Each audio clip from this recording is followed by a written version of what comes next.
On va commencer aujourd'hui. On va monter un peu vers le nord aujourd'hui. Ouais, eh ben, on y va. On y va. Allez, donc aujourd'hui, on va s'intéresser à l'Alsace-Bossu. Alors, je voudrais dire, quand tu vois, m'a téléphoné mercredi dernier pour me dire, écoute, il faut que tu me fasses quelque chose. Ce serait bien que tu fasses l'Alsace-Bossu. J'avais d'autres idées et je ne pensais pas du tout à l'Alsace-Bossu. Donc, ça a été SOS, débrouille-toi et fais quelque chose. Euh, bon, j'essaie de faire quelque chose d'un peu général qui sortira un peu de l'ordinaire, je pense. Alors, l'Alsace-Bossu, c'est une toute petite région, vous verrez que c'est très très petit, où il y a une assez grosse quantité de communautés juives. Euh, alors, ce n'est pas des communautés, c'est plutôt des implantations, parce que Lorenzen, Bourbach, Karskirchen, Aswiller, c'était une ou deux personnes en tout et pour tout, hein, qui sont venues à un moment donné, qui sont reparties. Mais j'ai quand même mis tous ces lieux parce que ça me paraît intéressant de voir cette concentration. En bleu, donc c'est en rouge. En bleu, en dessous, vous avez des ronds qui sont les principales communautés, ou les communautés proches. Et vous voyez qu'elles sont beaucoup plus isolées. Certaines sont en Alsace, certaines sont en Lorraine, Pénétrange, Phalsbourg, Métain, Saverne est en Alsace, etc. Donc Neuvillers, jusqu'à Sparsborg, Weinbourg, Ingwiller. Donc vous avez une petite série de communautés éloignées de tout le monde, c'est un peu comme les Gaulois, même dans leur petit village. Et pourquoi cette région fait-elle partie du Bas-Rhin, dans la région 67, alors que vous voyez au milieu une grande zone verte entre Weiterswiller et Struth, par exemple, entre le bleu et le rouge, et vous voyez que c'est une zone de forêt, avec au centre la petite pierre, Wiegen-sur-Moder. C'est une zone de forêt où il n'y a aucun juif. Mm. Et là, on est en Lorraine et on se retrouve avec une région alsacienne et des juifs. Donc, petit problème qu'on va commencer à discuter de ce problème. Alors, la première chose, c'est que c'est une région protestante. C'est une région protestante qui, donc, de ce côté-là, dépend beaucoup de Strasbourg. Euh, L'union les églises protestantes pour la France, enfin du moins pour l'Alsace-Lorraine, sont dirigées depuis Strasbourg et la Lorraine est une région catholique, à part cette petite zone. Alors, pour la diapo suivante, voilà, là, je suis passé sur la carte géologique. Alors, c'était en rouge. Donc, en bas, c'est à peu près. Alors, est-ce que vous voyez le curseur quand je le mets sur l'écran, que je peux tourner? Oui, oui, ça marche.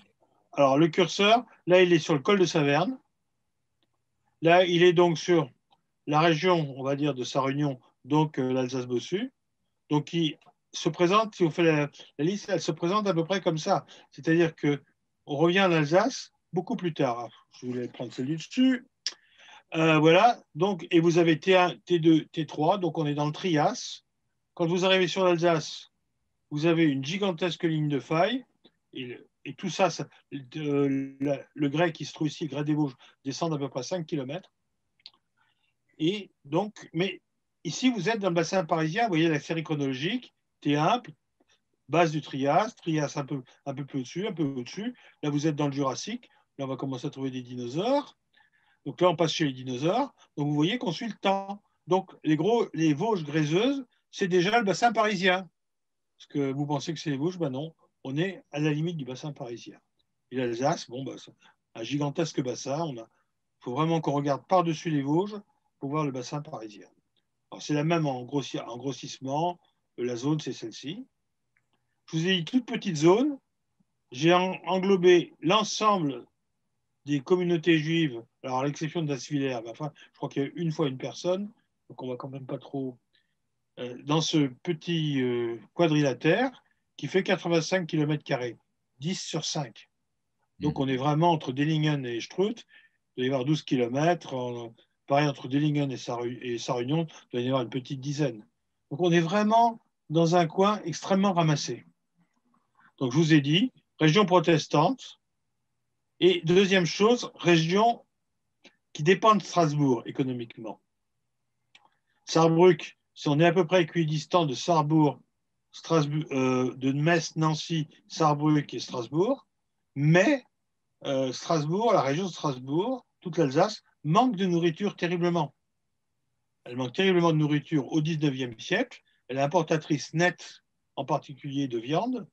Et donc cette région qui est très proche de l'Alsace va effectivement être un grenier à céréales, mais surtout à viande pour l'Alsace. Donc, ça vous explique un peu pourquoi nous, les législateurs en 1793, quand ils font la répartition des départements en France, ils vont inclure l'Alsace-Bossu, Krumme-Elsass, dans l'Alsace. Économiquement, ça tient la route. Humainement, ça tient la route. Géologiquement, ça ne tient pas la route. Voilà. Vue aérienne. En dessous, en bleu, vous voyez la région Sarrebourg, Falsbourg, Redin, Lixheim, tous ces trucs-là, où il y a des communautés juives, mais qui est sur la route Metz-Strasbourg, ce qu'on appelait la route de France, qui se permettait de rejoindre Metz à l'Alsace. Et au-dessus, donc, la région de Sarre-Union, l'Alsace-Bossu. Deux régions qui fournissent en viande Strasbourg. Donc, on a fait de la géographie, on sait pourquoi il y a des juifs, on sait pourquoi ça appartient à l'Alsace. On va s'intéresser un petit peu au patrimoine juif. Maintenant, si quelqu'un a une question, vous levez la main, on lui remet le micro. Tu préfères pas garder à la fin? Non, non, mais si une personne demande, on peut lui remettre. Hein. OK. Mais voilà. Donc voilà, on a fait de la géographie physique et humaine et agricole. On va faire Jean-Pierre, je maintenant. voudrais juste Oui, ajouter, Bernard. Bernard demande la parole. je Il faut voulais mettre le juste micro, ajouter Bernard. que maintenant, on va pas parler de sa réunion. On va garder ça pour une autre fois. Alors, on va parler. Alors, on ne parle pas de sa réunion parce que ça fait quand même beaucoup de sites à discuter. Non, Et d'autre part, sur sa réunion, il y a quelqu'un qui est extrêmement compétent, qui est Bernard Wolf. Alors, je ne sais pas s'il va parler. Jacques, Jacques. Jacques, Mais, Oui. On va mais faire sur sa réunion une autre fois. Jacques Wolf. une autre fois. Oui. Et Jacques donc, Wolf. je préfère qu'on fasse le reste aujourd'hui. Oui. Jacques Wolf. Jacques Wolf, pardon, excuse-moi, Oui. excuse-moi Bernard. Je garde le micro ouvert, Bernard, j'aimerais bien. je voulais On voit juste. la diapo suivante qui reprend un petit peu l'histoire de cette communauté. Donc, vous voyez tous les villages. C'est une communauté extrêmement récente. On signale, alors Diemringen, ça Bernard, tu pourras peut-être commenter, on signale des juifs, c'est Jacques Wolf qui le dit, vers 1720, puis j'en trouve plus dans la littérature que j'ai regardée après. Je trouve par contre une indication étonnante qui est le cimetière de 1770, mais la première tombe est 1806.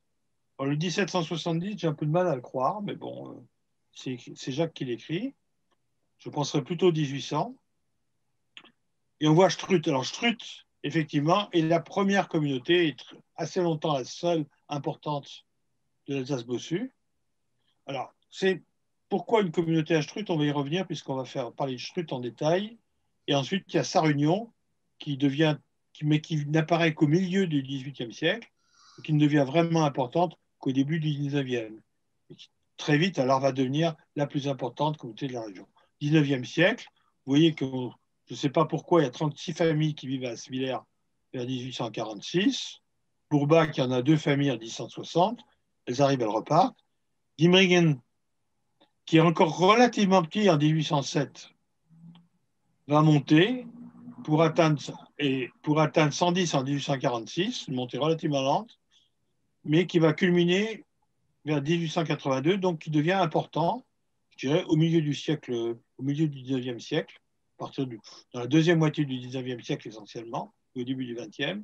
Strutz, qui est là, de manière assez étrange, c'est une des communautés les plus constantes que je connaisse en Alsace. Elle va monter assez vite, puisqu'il y en a déjà 132 selon l'inventaire d'Aufschlager, qui est un inventaire que peu de gens utilisent, mais qui est disponible sur le net, donc je prends beaucoup, 1825, qui a 132 personnes et qui va rester entre 132 et 150 jusqu'à 1910. Et ça, c'est assez rare. Hein, des communautés qui passent tout le 19e siècle avec à peu près le même nombre de gens, sans connaître de montée rapide ni de descente rapide. Tiefenbach, qui est assez important en 1807 et qui va disparaître. Bon, Tiefenbach, c'est la banlieue de Strut. Hein. Dillingen, qui effectivement va être relativement important dans la première moitié du 19e siècle, qui aura sa synagogue en 1827. Arskirchen, bon, c'est ça sera une quarantaine d'années, probablement une communauté probablement sans oratoire. Lorenzen, c'est extrêmement petit aussi. Et Sarre-Union, qui va, je dirais, traverser le 19e siècle avec la pointe habituelle vers 1850-1860, rien à dire. Donc, 4 communautés quand même qui valent la peine, 4 synagogues aussi, nues, construites, à Diemringen, donc Strutt, Sarre-Union et Dillingen. Bernard, est-ce que tu veux ajouter quelque chose par rapport Oui, au je tableau? voulais juste rappeler quand même qu'il y a dans certains villages, notamment d'Alsace-Bossu, lorsque le seigneur, à l'époque, au Moyen-Âge, acceptait les Juifs, il fallait payer pour y aller. Oui, Donc, alors, je n'ai pas trouvé. payer ça, on pu s'installer ou à Diemringen, ou à Sarre-Union, ou à La Strout, ou à Dellingen. C'était selon les seigneurs qui régnaient sur ces régions. Oui, alors, Bernard, je n'ai trouvé aucune trace dans la littérature de communauté médiévale dans la région. Il faudrait Alors, peut-être qu'est-ce qui s'est passé? Je n'en sais rien. renseigner, Jean-Pierre, chez Madame Bourg, Oui, Madame Anise. Mais bon, Anise. Anise a regardé, j'ai regardé un petit peu tout ce qui traînait. Ouais, Il y a en particulier, c'est surtout Jacques qui a écrit sur la région. ouais, Alors, je peux demander à Anise, effectivement, s'il y a eu du Moyen-Âge. ouais, Ça, faudrait voir avec elle. Hein. ouais. Surtout qu'elle est Je à la sais retraite que ma maintenant. famille, les Falk, viennent donc d'Allemagne, enfin de la frontière à côté de Beach, Ouais. et ils sont venus après la Révolution, donc après 1789-80. Mais tout le monde vient, à part Stroud, j'ai l'impression que avant 1860, avant 1760-70, il n'y a pas de juifs. Il On y ne a pas trouve de Juifs. pas. Ils On viennent trouve pas. tous, Et ils sont c'est venus tous après la Révolution pour oui, profiter. oui, un peu avant, Stroud, un peu avant. Un Stroud un peu avant. Oui, Stroud à peu près 1720, 1730, 1740 au plus tard. Hein. Ou plutôt 1720. oui. Mes ancêtres très anciens viennent de Peppercombe, juste à côté de la frontière de Beach, dans le Palatinat. Oui, alors vous voyez d'ailleurs que dans cette région, il y a des gens qui viennent de la Petite Pierre, mais les seigneurs, c'est les Nassau-Sarrebruck, Voilà. c'est les Salmes, c'est des gens comme ça, donc Sarverden, donc c'est des germaniques. C'est une Ouais, région qui est très nettement, pas Lorraine, mais qui est tournée plus vers Sarrebruck que vers Metz. ouais, Donc c'est aussi une région qui explique aussi le protestantisme d'ailleurs. ouais. Donc on continue, donc on a une idée générale. Alors là, on va se consacrer pendant un petit moment à Strout et puis on ira à Demrin. Ouais. Strout, ben voilà. Alors à Strout, c'est d'abord il faut parler de l'histoire. J'ai pas pris de notes sur l'histoire. Donc je vous ai dit 1720. On attribue, alors Sonia m'a envoyé une historique et je l'en remercie. On attribue à M. de Fourquerolles la venue des Juifs à Strout, ce qui est vrai. Par contre, dans la littérature, on précise noblesse immédiate, ce qui est faux. À mon avis, de Fourquerolles était bailli de la famille de la Petite Pierre des Lutzelstein. Et donc, en tant que bailli, on lui a, ou il s'est attribué petite, cette petite terre ou cette ville. Donc, il s'est attribué un fief dont il était donc le maître, mais en plus, il était aussi le bailli, donc il était le maître et le contrôleur. Donc, effectivement, ça lui permettait de faire ce qu'il voulait et donc d'admettre des juifs.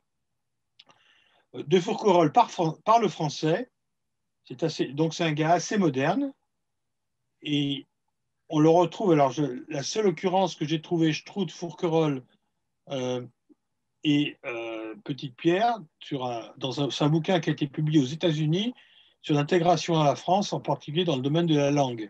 Et de Fourquerolles est un des premiers qui rend ses arrêts de justice en français. Donc, ce qui veut dire qu'on est quelque part très alsacien, mais qu'on est aussi sur un noble, entre guillemets, mais il a une particule qui, effectivement, est moderniste et qui va sans doute demander à des juifs de venir pour garantir une bonne économie dans son village. N'oubliez pas ce que j'ai dit tout à l'heure, Strout est très près de l'Alsace. Pour faire transiter le bétail depuis donc l'Alsace-Bossu jusque vers l'Alsace, c'est un endroit idéal. Les marchands de Strout vont sans problème jusqu'à Saverne avec leurs bêtes à pied. Et donc, un rassemblement de bétail à Strout avant de passer en Alsace est tout à fait logique. Et donc, de Fourquerolles va jouer là-dessus et va créer sa communauté. On a vu les chiffres. Alors, la synagogue est très petite dans sa formule du départ. Alors, Elle date donc, là, je reprends les notes, mais je les avais notées plus, mais comme j'ai une tête comme une coucourge. La synagogue est donc créée en 1836. Elle fait 116 mètres carrés, ce qui est très petit pour une communauté de 135, plus de 130 à 140 personnes. Bon, il faut savoir qu'à l'époque, les femmes n'allaient pas à la synagogue donc ça, et les enfants non plus. Donc c'est vraiment pour les hommes. Hein. Mais bon, c'est un peu étonnant parce que quand même ailleurs, c'est moins prononcé que ça. Alors on va la regarder. Ça, c'est la synagogue de 1836, avec une synagogue extrêmement classique qui s'apparente donc à Haguenau, hein, qui a un peu la même allure, qui s'apparente à Moussik, qui est un peu plus jeune, qui est un peu plus ancienne, etc. Donc, une synagogue tout à fait typique des années 1830, Yvillers 1, puisque là, actuellement, on a Yvillers 4, actuel que vous voyez. Yvillers 1, à peu près cette allure aussi. Donc, on a la synagogue de campagne, mais pour une synagogue de campagne très, très harmonieuse. Et vous remarquez en particulier les chaînages d'angles, qui sont absolument magnifiques. On est dans une région de grès, on est dans une région de taille de grès, un grès qui n'est pas très rouge, hein, oui, c'est plutôt ce qu'on appelle le grès bigarré, le Bunsenstein, et qui est donc un grès beaucoup plus fin, beaucoup plus facile à travailler. Vous voyez la qualité de cette construction qui est assez extraordinaire. Donc, première étape de la synagogue, petite synagogue pour des gens qui habitent là. Deuxième étape de la synagogue, ça c'est pris du jardin de Sonia, si j'ai bonne mémoire.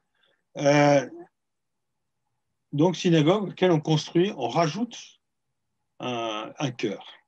Alors ça, c'est tout à fait étonnant. Là, on est en 1906, si j'ai bonne mémoire, 1903, pardon. Donc, un chœur gothique polygonal. Il n'y en a qu'un deuxième en Alsace. Bernard, tu dois savoir, c'est Winsenheim, chez les Geismar, Winsenheim au Rhin. Donc, voilà. Donc, chœur. Alors, ça traduit bien un état d'esprit qui est on veut être comme les autres, on veut être comme les chrétiens. On s'assimile aux chrétiens. Et je dirais peut-être encore plus que nécessaire, puisqu'on est dans une région luthérienne, enfin luthérienne calviniste. Et donc, en principe, les temples n'ont pas de chœur. Les temples, c'est les salles carrées. Ben là, on va mettre un temple, on va mettre un chœur. Quoique l'église de Strutt a un chœur. Hein. Donc, c'est pas. Et on est sur la rue principale, on a un chœur, on est comme les autres, on est extrêmement intégré. On le verra d'ailleurs après. On va continuer cette visite. Donc, vous avez remarqué les deux petits oculus, un dans l'Arche Sainte, un au-dessus de l'Arche Sainte, comme ça se fait à l'époque. Et donc, ce chœur vu d'en haut. Alors, ce chœur est.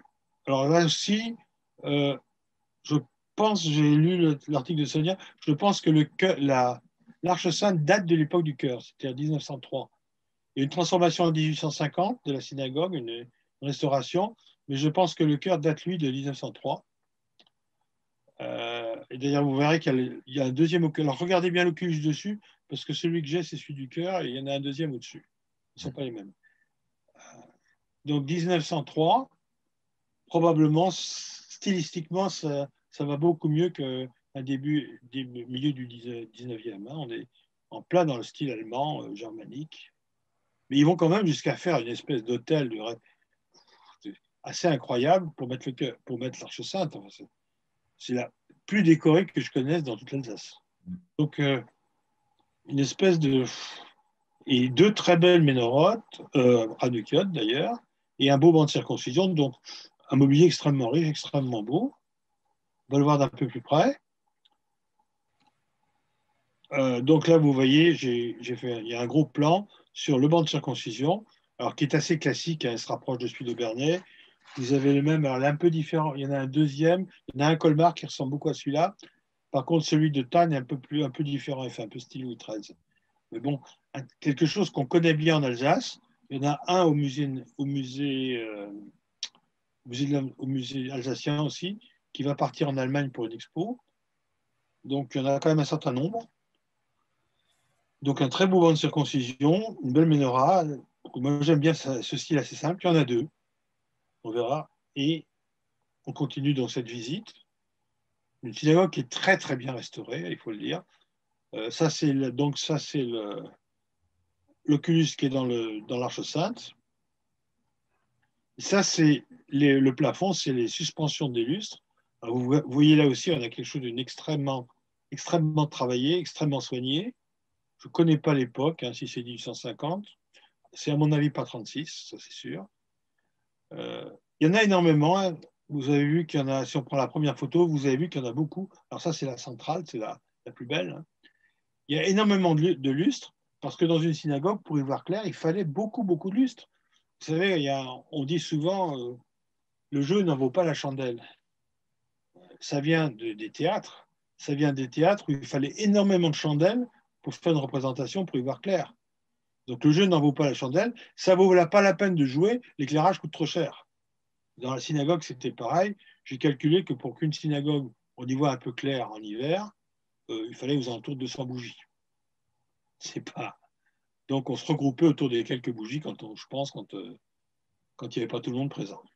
On allait dans une synagogue d'hiver. C'est un calcul que je me suis amusé à faire il y a quelques semaines sur les synagogues 18e, et c'est assez étonnant le nombre de bougies qu'il faut pour éclairer une synagogue. Donc voilà, donc ce très très beau porte-lustre, je ne sais pas comment on appelle ça, c'est rosace, mais ce n'est pas une rosace en l'occurrence. Et alors il manque une diapo. Oh mince, ouais, il manque une diapo que j'avais mis. Alors celle-ci, je l'ai ratée. Bon, je vais essayer de vous la trouver. C'est la porte d'entrée. Bon, je la mettrai plus tard. C'est la porte d'entrée de la synagogue, qui est absolument magnifique et décorée. Alors, il faut savoir que toute la région a des portes extrêmement belles. Et toutes les portes sont décorées. La porte de la synagogue, alors je vais essayer de la trouver ailleurs. Attendez, je vais m'échapper de ça. Je vais en charger une autre. Diaporama. On va revenir, fichier, ouvrir. Alors, on va voir sur celui-là. J'en ai fait plusieurs versions, donc on va la trouver. C'est une version incomplète, mais il devrait y avoir la porte. Non, il n'y a pas non plus. Fichier, ouvrir. J'en ai fait des. Alsace Bourg 150. Je regarde chez moi. Moi, je dois l'avoir. Non, je dois l'avoir. Attends, ça, je dois l'avoir quelque part. Là, voilà. Donc là, vous avez. Non, c'est pas celle-ci. Bon, ben écoute, je l'ai saqué. Hein. Oui, regarde, peut-être, tu l'as peut-être, toi, la porte d'entrée. Ok. Alsace Bourg 150 complète. Vous allez là-dessus, alors? Non, je l'ai enlevé aussi. Je l'ai enlevé partout. J'ai dû la saquer à un moment donné. Bon, si tu la trouves, tu me la mets. Hein. Ok. Bon, on va continuer pour On l'instant. va continuer pour l'instant. Alsace Bossu complète. Voilà, prendre la complète. On va prendre celle-ci. Donc, elle n'est pas complète non plus, celle-ci. Bon, c'est pas grave. On arrive au cimetière. Le cimetière, il est tout près du centre de la ville. Et donc, il fait 2300 mètres carrés, c'est-à-dire une capacité de 6 à 800 personnes, ce qui correspond assez bien à ce qui s'est passé alors, on va reprendre un diaporama, ce sera plus sympa pour vous. Accueil, diaporama. Hop, à partir de la diapo actuelle. Voilà. Donc, vous voyez que ça correspond assez bien. Alors, il y a quelque chose qui est assez étonnant. Quand on tire le plan cadastral en superposition des cimetières, on s'aperçoit qu'il est sur plein de parcelles différentes. Alors, je ne sais pas à qui il appartient. Si tu veux, Yoav, le jour te dire il t'appartient, tu auras un peu de mal. Oui, là, là c'est clair. Là, c'est un peu le bordel.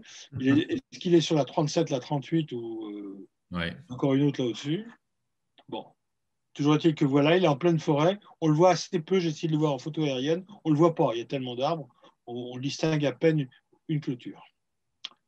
Donc j'ai piqué là, j'ai pas de bonnes photos, donc j'ai piqué sur Internet. Vous voyez qu'on a un cimetière assez classique du 19e siècle, mais qui a un très beau cadre paysager. Je pense que du point de vue botanique, il vaut la peine. Les tombes, bon, il faudra remettre un peu en état. Je pense pas qu'on ait beaucoup un inventaire complet. Sonia pourra nous le dire. Et là, une tombe ancienne qui est assez belle. C'est dans du grand classique. La plus ancienne date de 1806. Il est à peu près complet. Bon. Là-dessus, il faut parler d'autre chose. Alors, bon, on a un petit peu parlé de je trouve, mais il y a quelque chose qui me paraît extrêmement important. Oui, je suis dans les temps, c'est bon. C'est un travail qu'a fait Sonia, qui est le livre des écoles. Alors, je vous le montre. Vous devez le voir là. Comment c'est, voilà, il faut que je m'en recule un peu. Donc, le livre des écoles fait par Sonia. C'est un très grand article et c'est tout à fait intéressant. C'est paru dans la Société d'histoire de l'Alsace-Bossu à Dellingen et ça date de 2008, numéro 57 et 58. Donc, livre des écoles, Société d'histoire de l'Alsace-Bossu, numéro 57, 58, 2008. Et il y a des choses assez amusantes. On a tout le déroulement, tous les événements des écoles protestantes et juives qui étaient ensemble. Et donc, vous savez, par exemple, l'Institut juif, le 18 novembre 1896, va à une conférence cantonale des instituteurs à la Petite-Pierre. Les protestants aussi d'ailleurs. Par contre, le 15 septembre, les examens de fin d'études sont faits par l'instituteur protestant. L'instituteur juif, ce n'est pas la même époque. Ils font des vacances scolaires qui ne sont pas forcément toujours ensemble. On va respecter les fêtes juives, on les respecte toutes. Les protestants vont respecter les autres fêtes, bien sûr. Et le grand moment de l'année, alors c'est assez amusant, j'en ai trouvé plusieurs, il y en a tout le temps, c'est toujours l'anniversaire de l'empereur. Alors, par exemple, je vous donne le programme de 94, par exemple, je vais vous le lire. La salle de classe est décorée, 2 guirlandes de mousse au balcon de fer, 6 couronnes de sapin et de lierre, et une douzaine de petits drapeaux rouges et blancs au mur. Alors ça, c'est quand même important parce que ça nous explique peut-être pourquoi on a trouvé des drapeaux français dans la Guénisa de Horbourg. Se réunissent pour la fête les élèves protestants, israélites et catholiques, les 2 maîtres, le maire Klein, l'adjoint Bourman, les conseillers municipaux, Salomon Strauss, et un juif, et Muller. Le conseiller Fess s'est excusé par écrit pour maladie. Le chantre Gradvol, donc il y avait un chantre qui s'appelait Gradvol. Et voilà le programme de la fête. Chant à 2 voix, Haldir im Ziegenkranz. Récitation, le Kaiser, alors Der Kaiser sei mein erstes Lieder, pour le chant et pour le Kaiser, mon premier chant soit par les garçons protestants. Et Heil Wilhelm dit Dir die Glocken rufen. Loué soit Wilhelm, à toi les cloches t'appellent. C'est chanté par les garçons israélites. Discours par M. Kahn pour cause argument, je ne pouvais parler. Donc M. Kahn ne pouvait pas parler. Chant à 3 voix, donc tout le monde ensemble, etc. La récitation par les garçons protestants, Das Dringt in dieser Weihestunde. Et Zwar bin ich klein, aber ich kein Bart. Donc je suis petit, je n'ai même pas de barbe. Garçon israélite. C'est quand même assez amusant. Chant à 6 voix, etc. Alors, distribution de cadeaux. Pour les chrétiens, brioche à 12 sous. Pour les Israélites, c'est cachère. Donc, on va leur donner des cahiers des plumes pour les plus grands, puisque les brioches ne sont pas cachères. Et bonbons pour les plus petits. Voilà, alors vous avez ensuite un certain nombre d'événements. Il y en a une alors où il précise quels sont les conseillers municipaux. Et là, j'ai trouvé que le conseiller municipal, Charles Vincent Reed, était conseiller municipal, le garde champêtre, le frère du maire aussi. Alors, il y avait un garde champêtre et un garde-chaussée. Les 2 étaient conseillers municipaux. Donc, à moins que, non, c'est peut-être pas ça d'ailleurs. C'est peut-être Escalité, c'est les notables du coin. Le chantre était toujours Gradvol. Et là, les élèves juifs vont faire un discours sur la cathédrale de Strasbourg. C'est quand même, il faut l'inventer. Wow. Donc, ça donne une atmosphère assez bon enfant. Tout se passe en allemand. Bon, c'est normal, on est dans les années 90. Alors, je n'ai pas regardé après sur ce qui n'avait plus la fête d'emploi. Je n'ai pas regardé l'équivalent sur les Français. Mais bon, on trouve plus de... Après, on ne trouve plus trop de belles choses qu'ils font ensemble. Hein, dans la période française. Non. C'est plus séparé. Il n'y a plus les 2 ensemble. Mais bon, c'est quand même une période... C'est quand même assez amusant. Alors, lisez-le, ça vaut son pesant de cacahuètes. Il y a plein de choses marrantes. Je suis sûr que Sonia pourra vous en procurer ou vous écrivez, il doit encore y en avoir. Mais bon, et on a tout ce qu'en faisant les écoles, les sorties, les fêtes, ce qu'ils ont fêté, etc. C'est assez passionnant. Voilà, Mais, on va peut-être quitter Strout, on pourra en reparler.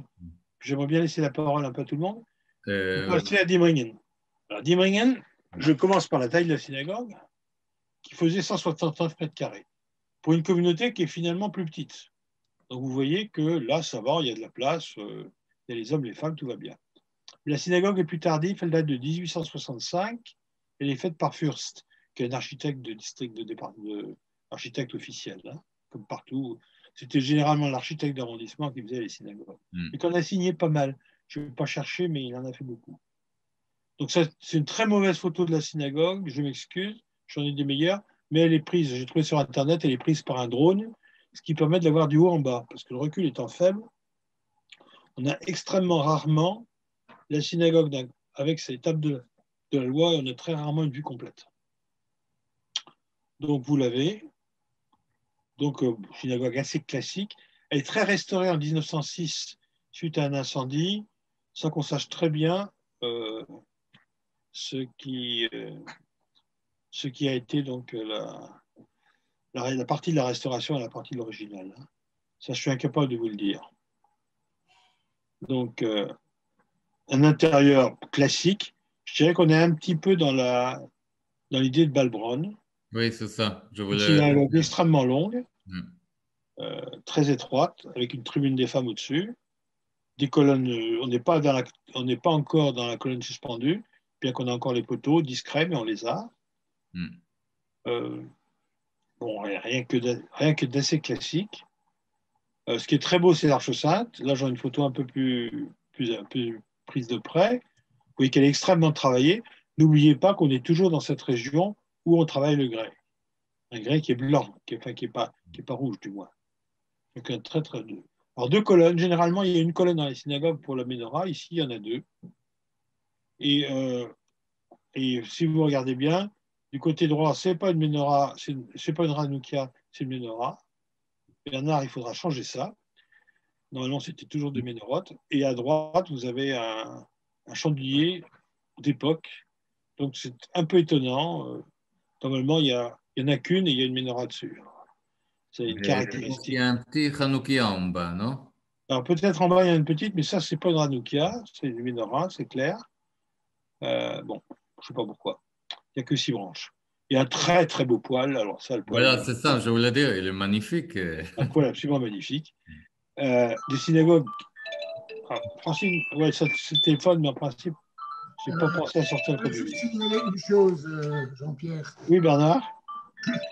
Ce mobilier a été récupéré, je crois, dans la synagogue de Lixheim qui avait été détruite après la guerre. Nous n'avions plus rien là-dedans. Tout ça est de la récupération. Ce qui explique alors je m'excuse de ne pas avoir pris la photo au gros plan.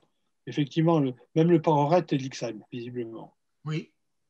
Et c'est un parorette Ixheim. Alors pour ceux qui ne savent pas, Ixheim c'est en Lorraine, donc on ne va pas en parler. Je n'ai pas grand-chose à dire. Mais l'Ixheim, il y avait un couvent de bonnes sœurs dont la grande spécialité, c'était le judaïsme, et qui faisait des parorettes, mais également des trousseaux de mariage. Donc, c'est assez classique. Alors, j'ai une photo qui n'a pas cette couleur, c'est pour ça que je ne l'ai pas prise. Les parorettes de l'Ixheim sont effectivement souvent bruns, ce qui se voit sur cette photo. Et là, quelqu'un m'a envoyé une photo qui était plutôt bleue sur ce parorette. Donc, je n'ai pas reprise. Photo en gros plan du parorette qui n'a pas la bonne couleur. Alors, je ne sais pas, le photographe il a réussi à le transformer en violet. Donc, ça, ou en mauve. Violet, celui-là. Mauve bleuté. L'Ixheim, c'était un mauve rougeoyant, quoi. Et ça, non, ce ProRes vient de mes grands-parents ont offert ça pour la bar mitzvah de mon père. Donc, il est né en 1897, donc en 1910. Oui, ben c'est l'Ixheim, hein? Non. C'est pas l'Ixheim? Oui. Mais c'est effectivement de l'Ixheim des bonnes sœurs. Oui, mais c'est des bonnes sœurs. Oui. C'est assez typique. Il y en a un très, très beau. Alors, il y en a un très beau en particulier. Il y en a un très beau qu'on a mis, qui appartient au consistoire, hein. Le Havre, que tu saches. Tu parles de Quatzenheim? Non, à Quatzenheim, il y en a un. Mais le sud de Quatzenheim, il est plus là. Il y en a un à Quatzenheim qui est très beau à Musée de Marmoutier. là, à Orfelden, musée de Marmoutier. Tu en as un à Orfelden aussi qui est suspendu au mur. Ben, celui-là de musée Marmoutier, c'est de Quatzenheim. Exact. C'est le Quatzenheim, mais c'est aussi à Nixheim. Hein. Ouais. Et celui de Orfelden aussi. Et Voilà, Bernard, je voulais c'était les plus demander, beaux. Hein, c'était les plus beaux. la dernière activité à la synagogue, c'était quand? À Nimring? Oui. Bon, c'est pas si vieux que ça. Oh, c'est pas très vieux. C'est encore des choses qui se font. Hein. Des Tu fois, n'as pas fait un mariage ces derniers temps, non? il y a eu quelques mignonnes lorsque la maison Aviv il y a des juifs qui viennent là-haut et on est 10 personnes. Oui, il y a déjà eu des bar mitzvot, des choses Oui. comme ça. Non, mais non, c'est Mhm. un iPad qui est en Il y a eu salle des d'attente. concerts aussi, bien sûr. Donc voilà, donc on a une très très belle Dargesan qui est assez extraordinaire. Là encore, à côté, on a l'école juive. L'école juive, alors qui est un bâtiment qui appartient toujours à la communauté. Donc Non. en haut, on a en haut un logement. Non, il est communal. Oui. Communal, pardon. En haut, un logement. En bas à gauche, la mikvé. Alors, je n'ai pas pris de photo de mikvé, il y en a qui traînent sur Internet. Bon, c'est un mikvé classique, droit, sans charme particulier, je dirais. Pour ceux qui connaissent, c'est le même qu'à Marmoutier. C'est le même, plus ou moins, qu'à Orfelden. Alors, ce n'est pas Orfelden qui était là avant, c'était Pfaffenhofen. C'est à Pfaff qui a un Ixheim. Non, Bernard, et si je me souviens bien, les mikveh étaient cachés à un moment, non? Moi, je l'ai toujours vu visible. Alors ça, Bernard, tu sais, Ah non, il était caché, oui, oui. Alors, dans la guerre, je pense. je voudrais juste rajouter des petites anecdotes. Oui. Il y avait donc l'école juive ici, devant, et tout le charbon et le bois étaient stockés dans le mikvé, Ouais. étaient remplis par les gravats, par les trucs. Il y avait un fourneau. Et mon père, qui était à l'école ici, l'instituteur, M. Dreyfus, demandait aux enfants d'aller chercher le bois et le charbon au mikvé, qui ne savaient même pas ce que c'était, et ils les ramenaient à l'école dans le fourneau. Voilà, donc, mais bon, c'est un mikvé classique, hein, tel que. Il y a aussi un peu. Ces stars ressemblent un peu, même si l'environnement n'est pas le même. Hein.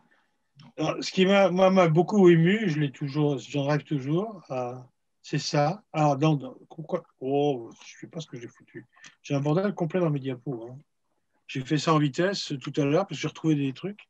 Je vais voir si je vous trouverai ça après. Hein. Je vous montrerai, il y a 2 diapos qui vont manquer. Ce qui m'a toujours frappé, je les ai sur mon appareil, donc je vais les trouver.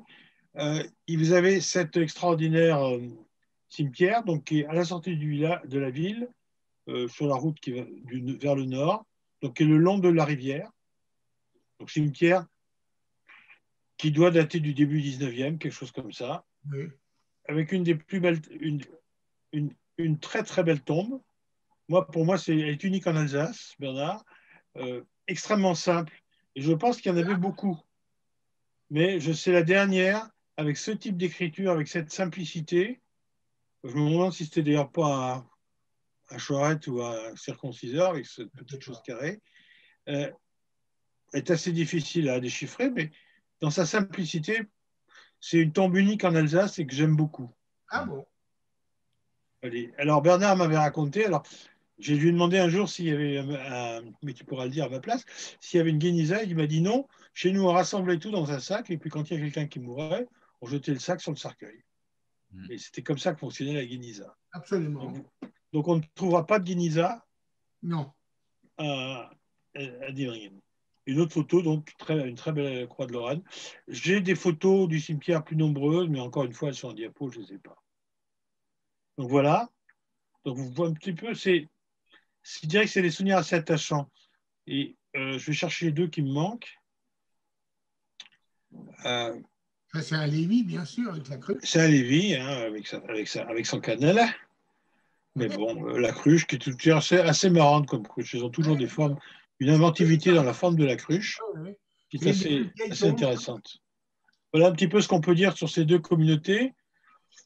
Alors, il y a une autre photo que je ne trouve plus, mais... Écoute, moi, je vais t'en chercher 2 ou 3 pour ce temps-là en vitesse. Je les ai dans un diaporama, mais alors, je les ai stockés. Alors, est-ce que je ne les ai pas stockés là? Je ne comprends rien. Non, mais Bernard, au fond des cimetières, côté gauche, il y a une tombe avec des arbres de palme Oui. qui est C'était magnifique. un instituteur. Alors, c'est qui? C'était un instituteur. Ça devait être Monsieur Bloch. Mhm. Je crois qu'il s'appelait Monsieur Bloch. Je ne sais plus son prénom. Oui. Une très belle tombe. Magnifique. Et c'était Monsieur Bloch qui était un des deux instituteurs juifs à Dimring. Il y avait Monsieur Dreyfus, donc, qui travaillait donc là à l'école juive. Mhm. Il y avait une deuxième école juive qui est aujourd'hui maintenant un restaurant, mais il n'y a pas de traces juives là-dedans. C'était une salle de classe, une salle. Et c'est Monsieur Bloch qui avait aussi des garçons là-bas qui. C'est une communauté, il y a pas mal d'enfants. Donc, et il faut le dire, après, quand l'école est devenue obligatoire, est devenue donc, comment dire, communale, l'école communale, l'école juive accueillait également des élèves non juifs. L'institut était juif, c'était M. Dreyfus, mais il y a eu quelques élèves non juifs qui devaient y aller parce que les autres classes étaient pleines dans l'ancienne école. Et comment ils ont fait l'école? Ils ont pris quoi? Les cours habituels, normaux, les cours je ne sais pas d'un mot dans le français, géographie, histoire, tout ça, ils le faisaient normalement. Et pour les cours de religion, ils le faisaient après. Ils le faisaient peut-être à la fin ou au début du cours, quoi. Oui. Ça marchait très bien. Hein. Par exemple, les enfants juifs venaient un peu plus tard parce qu'il y avait le matin, ils arrivaient, il y avait d'abord la prière, donc les enfants juifs venaient 20 minutes derrière, etc. C'était dans les écoles, c'était toujours les minoritaires ensemble et le majoritaire seul. Donc, mais c'était très souvent juifs protestants, mais ça pouvait être catholique juif, ça dépendait. Mais en général, ça fonctionnait sans beaucoup de problèmes. Tout à fait. Il y avait, on parle de laïcité, mais simplement, je vous ai montré la fête de l'empereur, où chacun à son tour chante son passage, et puis c'est tout. Non, je crois qu'il y avait une coordination entre les écoles. Alors, pas au début. Les municipalités, au début, c'était des écoles séparées, et les municipalités renaclaient beaucoup à aider les écoles juives. Ça, jusque vers 1850, ça se passe relativement mal. Et après, ça, petit à petit, ça se met en place. Alors là, je vous ai sorti quelque chose, j'espère qu'on l'a fait. C'est le dernier tableau, c'est le tableau noir de l'école juive, donc dans la pièce Non, pour annexe. l'instant, on ne voit pas. Ah, attends, j'ai marqué partager mon autre écran. Tu ne vois pas? Non. Pour l'instant, on voit encore le diapo qui était avant. Ok, ben je vais chercher là. Alors, je vais me mettre écran partagé. Hop, je vais revenir sur partage d'écran. Je vais le trouver. On va venir sur Excel View. Voilà, c'est ça. Voilà, vous l'avez maintenant? Oui, c'est bon. Ah oui. Alors, donc ça, c'est la. Alors j'espère, j'avais demandé à l'époque, rappelle-toi la dernière fois que je suis passé, qu'on mette dessus un verre, quelque chose, pour que ça ne soit jamais effacé. C'est la dernière leçon à l'école juive de l'instituteur juif avant, alors je ne sais pas de quand ça date. Non, c'était le ministre officiel de Sarreguemines qui lui donne les cours de religion. C'était M. Sigismund Friedman. Je ne sais pas si tu l'as toujours, ce tableau, mais j'avais trouvé ça d'une charge émotionnelle assez extraordinaire. La communauté s'était arrêtée, mais il restait le dernier tableau de la dernière leçon faite dans l'école juive. Ah oui. Et ça, c'est où actuellement? Elle est toujours au même plan, je crois. Tu as mis une glace dessus, non? Un plexi, quelque chose? Oui, on peut protéger ça. Parce que si on touche, là, c'est. Oui, Là, tu mets un plexi dessus, sans toucher. bien sûr. Tu vois, tu mets deux vis, un plexi, pas au contact, et puis ça protégera au moins. Bon, Un jour, un imbécile peut avoir l'idée de prendre une éponge. Hein. Ah oui, c'est sûr. Donc, il C'est faut comme absolument des gens mettre, qui- il faut absolument qui mettre quelque nettoient chose pour le une moto. protéger. Hein. Je pense Non, que ça, c'est vraiment quelque chose d'important. Mhm. Donc, c'est quelque chose que j'ai beaucoup aimé. Et on sait quelle époque, quelle date? Ben oui, ça date je devais avoir 10 ans à peu près, donc ça fait 65 ans, quoi. D'accord. C'est à mon âge, quoi. On a le même âge. Hier. Moi, j'ai 75. Ah ben, je suis plus vieux. Euh, Voilà. Donc, ça doit avoir 65 ans, voilà. Bernard, par rapport à... Directement chez lui pour les cours. J'étais encore le dernier juif. A dit, Oui. moi, je vais aller chez lui à Saint-Rémy pour prendre des cours de religion. Voilà. C'était quoi, une fois par semaine? C'était comment? Ben, oui, c'était le jeudi, bien sûr, puisqu'il n'y avait pas classe. Le jeudi, on allait au cours de religion Mhm. de 3 à 4 ou de 3h30 à 4h30. Et c'est M. Friedman qui m'a appris également ma bar mitzvah. Et comment tu es arrivé là-bas? Mais en train, D'accord. Mais tout seul? ben oui. Waouh. Mais vous savez, je ne veux pas être médisant aujourd'hui. Oui. On n'a jamais pu avoir la moindre aide du consistoire israélite du Bahreïn. Par Même rapport... pas mon fils a pu avoir les cours de religion du Bahreïn. Ce n'est pas possible. On avait demandé à Strasbourg si on pouvait envoyer mon fils au cours de religion. J'attends encore aujourd'hui la réponse, voyez-vous. Bon. On est très loin, vous savez, il y a un mur à Saverne, ça ne passe pas. On est en train de casser toutes les frontières et tout le mur. Et oui, ben, c'est bien clair. Non, mais c'est vrai.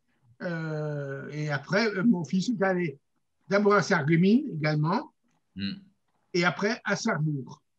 Il avait quel âge? Il était tout jeune, il allait tout seul. Moi, je l'ai emmené, donc, puisque je travaillais à Strasbourg, je l'ai emmené de Dimouine à Strasbourg en train. Il prenait le train de Paris, qui s'arrêtait à Sarrebourg. Il allait de la gare à la synagogue à Sarrebourg, où il y a monsieur et madame Villard. Et madame Villard le ramenait à la gare de Redin, il retournait à Strasbourg, et il venait tout seul, rue du Travail, où travaillait ma femme, pour le déjeuner, etc. Incroyable. Ce n'est pas toujours aussi simple qu'on croit dans les petites communautés. C'est vrai, c'est vrai. Et surtout pas par rapport au consistoire israélite du Bahreïn. Il fallait que ce soit dit. Nous étions des oubliés. Bon, pas aujourd'hui. Plus aujourd'hui. Ça a beaucoup changé. Ouais, Et il nous reste 10 minutes, peut-être avant qu'on passe aux questions, des choses comme ça. Peut-être Sonia peut nous joindre. Sonia? Je ne sais pas si... C'est Donc, bien. On peut encore encore nous montrer quelque chose. Yoav, je voulais juste dire une petite anecdote. Oui. Bien avant la guerre, il y avait à Dimouine un bal de Simras Torah et on invitait les jeunes filles non juives à venir danser dans une salle à Dimouine. Non, c'est incroyable. J'étais évolué à Dimmering. Ah oui? Excusez-moi, quel est votre nom, monsieur, s'il vous plaît? Bernard Falk. Comment? Bernard Falk. Bernard Falk. Parce que je suis la nièce de Marguerite Schwab de Dimmering. Ah, Marguerite Schwab, oui. La mère de Louis. La mère de Louis, oui. C'était ma tante. Oui, oui, oui. Nicole, tu as une famille partout. Ben, Pourquoi j'ai une famille partout? Oui. J'ai une famille qui a émigré en Normandie. Oui. Et voilà, mais je m'intéresse beaucoup à mes racines alsaciennes maintenant. Vous veniez des fois à Dimouine chez Louis? Je ne suis jamais venue chez lui. Je voyais la tante Marguerite chez ma grand-mère. Ah, d'accord. C'était Aline. Dame, bien sûr, Marguerite, mais elle habitait juste en face de moi. Ah bon? Chez moi. Ben, un jour, on pourra en parler alors quand je viendrai en Alsace. Ah, oui, vous habitez toujours Dimmering? Oui, oui, j'habite toujours Dimouine. Mhm. Je suis le dernier des Mohicans. D'accord. Ce que vous racontiez sur l'école m'intéresse beaucoup parce que tout ce qui se passe autour justement de l'instruction des Juifs en Alsace m'intéresse parce que bon, moi j'ai émigré donc en Normandie et j'ai eu une instruction juive quand même assez râle et pâquerette. Oui. Et justement tout ça m'interroge beaucoup. Ah oui, oui. Non, mais disons que Est-ce que vous voyez, est-ce que vous voyez la porte? Voilà. Elle est jolie, la porte. Alors la porte, c'est une très belle porte, et c'est ce que je vous parlais tout à l'heure de Strout. C'était les portes classiques de toute cette région. Quand vous allez dans les petits villages, vous allez avoir ce genre de porte à des centaines d'exemplaires, et c'est extrêmement beau. Faire un rallye porte dans la Krummes-Elsass, ça vaut vraiment la peine. Et donc, sans une intégration, vous voyez la qualité, là encore une fois, de la taille de pierre. C'est une pierre qui se laisse tailler. Donc, ils avaient vraiment des ouvriers assez remarquables. C'était juste une aparté. Après, je ne sais pas ce que j'ai bricolé. Il faut que je reprenne mon truc après. Et Voilà. Jean-Pierre, ce type de porte, on trouve où, à part de la synagogue? Oh, bah, tu le trouves dans le village. Si tu te promènes, tu vas trouver des fermes avec ce genre de porte. Tu vas trouver ça alors dans tout ce nord de l'Alsace. Hein. Ça Oui, commence, par exemple, avant d'arriver à la Petite Pierre, tu vas dans un village qui s'appelle Erkartswiller, qui a une très très belle base de départ pour des balades. Tu vas trouver ce type de porte. Alors là, c'est en grès rouge. Donc c'est un petit peu moins travaillé. Hein, c'est en T1, alors que là, tu es en T3, en Trias 3. Donc, c'est pas la même pierre, mais bon, c'est une tradition. Rothbard aussi, tu en as. Dans toutes les Vosges du Nord, tu trouves ça. Mais les plus belles sont dues à la pierre, sont en Alsace-Bossu. Alors, je vois que Sonia est avec nous. Sonia? Est-ce que vous m'entendez? Oui, très Ah bien. ouais. Voilà, voilà, bonjour, bonjour. Bonjour Sonia. Il y a Jean-Pierre, Oui, je t'écoute. merci pour tout ce que tu as dit sur Strout. Tu fais des Mais bêtises? sur j'ai ton pas tout tableau bêtises. du nombre de personnes qui sont à Strout au départ, il y a une erreur. Ah, Ouais. Le ah, premier qu'est-ce que tu dis? recensement date de 1754. Oui, mais on a des Il n'y avait chiffres. que 6 familles juives. Hein. Ça fait 30 personnes à peu près. Non, pas du tout, c'est pas aussi nombreux. Hein. 5 par famille en principe. Hein. Oui, oui. Alors, moi, c'est vrai que je convertis systématiquement le nombre de familles en nombre de personnes. Parce que comme je fais des fois des séries longues qui partent C'est pas important. Ensuite, fais- il faut ajouter que derrière la mairie actuelle de Strout, il y a l'ancienne école juive où il y avait un mikvé. Oui. Ouais. Il est Et toujours visible? on ne peut pas visiter parce qu'il y a un puits qui est à côté de à peu près 8 mètres de profondeur. C'est trop dangereux. Il existe toujours. Vous parlez Oui. du livre des écoles. Le livre des écoles nous a appris vraiment beaucoup de choses. Hein. C'était donc un livre qui était obligatoire dans toutes les écoles, dans toutes les communes. Et Strout, c'est assez particulier puisqu'il y a donc d'un côté l'école protestante et de l'autre côté de la page, une autre page, l'école juive. Et effectivement, il y avait une bonne entente entre les instituteurs. Lorsqu'il y avait un instituteur malade, l'autre le remplaçait. Alors, il faisait mi-temps. Et puis, ils ont fait beaucoup de choses, des excursions. Enfin, tout ça, c'est dans ce livre des écoles, d'ailleurs, qui est très enrichissant, qui a appris beaucoup de choses. Hein. Ensuite, la synagogue a donc été restaurée complètement et classée monument historique. Hein. Je ne l'ai pas dit. Il appartient à la mairie de Strout. Hein. Ensuite, ce qui est intéressant aussi, c'est que pour l'agrandissement de la synagogue, les Juifs de Strout ont fait un emprunt chez un riche paysan du village à côté, Petersbach, de 2000 euros. De 2000, qu'est-ce que je raconte, 2000 marks à l'époque. Il y avait vraiment une entente dans ce village qu'on retrouve encore maintenant, actuellement. Hein, il y a encore actuellement 2 familles, enfin 2 familles, si je peux m'appeler une famille. Mais bon, il faisait bon vivre à Strout. Hein. Et il faut quand même dire que, par exemple, la synagogue pendant la guerre n'a pas du tout été touchée, sauf le Magen David qui est au-dessus du toit, qu'un monsieur de Petersbach est venu avec les enfants pour l'enlever, et après la guerre, l'oncle de mon mari lui a demandé de le remettre. Et la synagogue à l'intérieur n'a pas du tout été touchée. Il y en a 3 en Alsace. Hein. Il y a donc Strout, tu as Wolfisheim et tu as Bainfeld. C'est les 3 seuls. Qu'est-ce qu'il y a Et il faut dire qu'actuellement, personnellement, je ne fais plus les visites. C'est l'Office du tourisme de la Petite Pierre qui s'en occupe. Et il y a régulièrement un festival de musique juive chaque année, auquel je vous invite à venir, parce que c'est toujours un très bon choix. Et ça tourne entre les différents lieux du coin. Il y en a à Invillers, il y en a à Buxwiller, on en a Il y en a un Strout, et il y en a même dans une église protestante souvent, parce qu'ils Il y a les joues sont plus Weiterswiller. importantes. Weiterswiller qui est... Et je voulais, Jean-Pierre, ton plan du cimetière n'est pas tout à fait juste. Il y a la partie ancienne qui n'est pas contournée. Écoute, c'est le plan qui est donné par l'IGN, donc... Ah non, non, non, mais moi j'ai le même plan aussi, hein, mais tout à fait différent. Alors, bah, écoute, envoie-moi le tien, parce que moi j'ai pris, en général, les plans cadastraux de l'IGN, c'est pas mauvais, hein, c'est une bonne source. Mais en plus, la surface, c'est à peu près ça. Alors, il y a peut-être une partie ancienne où il n'y a plus de tombes, alors. Et le cimetière est loin du village, hein, ça c'est tout à fait. Il y a un chemin. Autrefois, il y a les corbillards allaient tirer par des chevaux. Et il y a une route qui a été faite, qui est maintenant une route municipale, je ne sais pas exactement, elle est entretenue. La route est entretenue pour arriver au cimetière. C'est pas immense, c'est pas très loin par rapport à d'autres villes. Non, mais ça descend, il faut remonter. Ça descend un petit peu, ça descend un peu, on est dans la côte. Oui. Le cimetière lui-même est dans la côte. Ça se rapproche un peu de Saverne comme idée. Hein. Oui.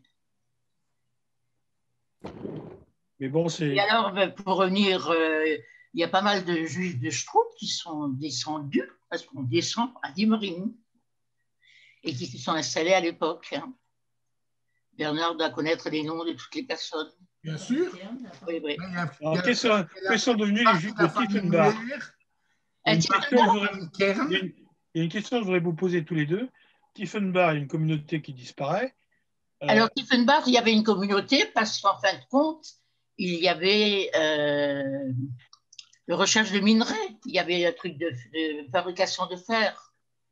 Et il y a des juifs qui sont allés, qui ont travaillé et qui faisaient aussi le colportage. Et à certains moments, il y a d'ailleurs dans un livre qui a été écrit par un gendre d'un pasteur qui était à Tiefenbach, on parle de Strout, de la petite Jérusalem. Oui, c'est assez impressionnant, je trouve. Oui. Alors, ça représente quand même, à un moment donné, où il y avait 600 habitants, donc les Juifs représentaient à peu près un quart. Hein. Oui. C'est assez étonnant. Oh, si peut-être quelqu'un a des questions, on aimerait réagir. Excusez-moi, j'ai pas bien entendu quel était le point commun entre les synagogues de Strout, Wolfisheim et Beinfeld. C'est les 3 seules synagogues dont l'intérieur n'a pas été détruit par les Allemands. Ah, ok, merci. Ils n'ont absolument pas souffert. J'ai une autre question. Pourquoi est-ce qu'on appelle l'Alsace Bossu? D'où vient le nom? Parce que c'est une bosse dans l'Alsace. C'est pas parce que les habitants sont bossus. Hein. Non, ça j'ai compris. Mais c'est une bosse dans l'Alsace, une bosse du A. Si je vous ai expliqué au départ, c'était une région qui a été rattachée à l'Alsace, donc à la Convention, à la Révolution, quand on a créé les départements, parce que, un, elle regardait vers Strasbourg économiquement, et deux, elle était protestante. Si vous mettez cette enclave protestante en Lorraine avec, par exemple, la Moselle, ils allaient se retrouver avec, allez, on va dire, 150 km², qui étaient totalement protestants, dans un département entièrement catholique. Et ça leur faisait peur, donc ils l'ont rajouté à l'Alsace. Même si les routes n'étaient pas forcément très praticables, hein, il fallait quand même passer par la Petite Pierre ou par des coins pareils. Maintenant, on peut toujours passer par la Moselle, nul n'est parfait, et arriver par le long de la Sahara. D'accord. Ça peut se faire. Alors, je voulais encore parler d'un journaliste qui s'appelle Louis-Charles Wild, qui a vécu à Petersburg et ensuite était à la BN de Strasbourg, et qui a écrit dans les années 1920-30 beaucoup d'articles sur tous les villages. Et dans tous les villages, il y avait des juifs. Il parle aussi des juifs. Alors, il y avait des juifs à Asswiller. Il relate vraiment les fêtes comme ils étaient à l'époque. Hein. Charles à Asswiller, ils étaient pas très nombreux. Comment? À Asswiller, ils étaient, je vous en ai parlé tout à l'heure, ils étaient combien à Asswiller? Ils ont été jusqu'à 30, une trentaine. Oui. Mais pas longtemps. Non, entre vers 1840. Hein. Oui.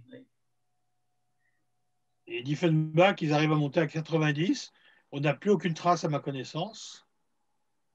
Où à Diefenbach? Diefenbach. De la rue des Juifs. Ouais, bon, pas beaucoup. Hein. Alors, ils devaient être enterrés à Strout, je pense, si je dis pas de bêtises. Et je ne sais pas s'ils allaient à l'office quelque part. Non, non, il ne venait pas à Strout. Hein. Ceux de Tiefenbach ne montaient pas à Strout. Peut-être pour les enterrements quand même, non? Comment? Pour être enterré? Vous Oui, allez à Diemringen. je pense qu'il y a des tombes de personnes Juives? ouais. Dans le cimetière chrétien, tu penses qu'il y a des tombes juives? Comment? Tu penses qu'ils étaient enterrés dans le cimetière chrétien avec tout le monde? Non, pas dans le cimetière chrétien, dans le cimetière juif. Mais il y avait un cimetière juif à Tiefenbach? Non. Donc ils allaient soit à Diemringen, soit à Strout. Non, à Diemringen, il n'y en a pas eu. Non, à Strout, à mon avis. Hein. Oui, il devait être à Strout. Ça s'est assez dispersé par la suite. Il y a des gens qui sont remontés à Strout, une famille Meyer, entre autres, et ça s'est disloqué complètement. Hein. Oui, ça disparaît brutalement. Ça paraît assez brutalement dans les années 1800, à la Révolution quasiment. Et vers 1880, c'est fini. Ça a quand même duré 80 ans. Hein. Alors, ce qui était intéressant surtout, c'est qu'il y avait une ligne de chemin de fer quand elle a été faite. Et c'était 2,5 km de Tiefenbach. Et la gare s'appelle d'ailleurs Tiefenbach-Strout. Oui, Tiefenbach était un point de passage qui avait été déjà au Moyen-Âge. C'était un gros point de passage hein, dans la vallée. Ah oui, il y a tous les Strout était isolé. alentours. Strout étant isolé dans sa montagne. Ouais. Il y a au moins 100 mètres de dénivelé. Hein. Alors, ce qu'il y avait aussi à Strout, il y avait donc la représentation de presque toutes les religions. Entre autres, il y avait des anabaptistes qui étaient au lieu-dit de Johannes Panshof. Johannes Panshof, c'est un lieu-dit au-dessus de Strout. Alors, les anabaptistes, il faut savoir, en Alsace, ils arrivent après la guerre de 30 ans. Pendant la guerre de 30 ans, l'Alsace est complètement dépeuplée.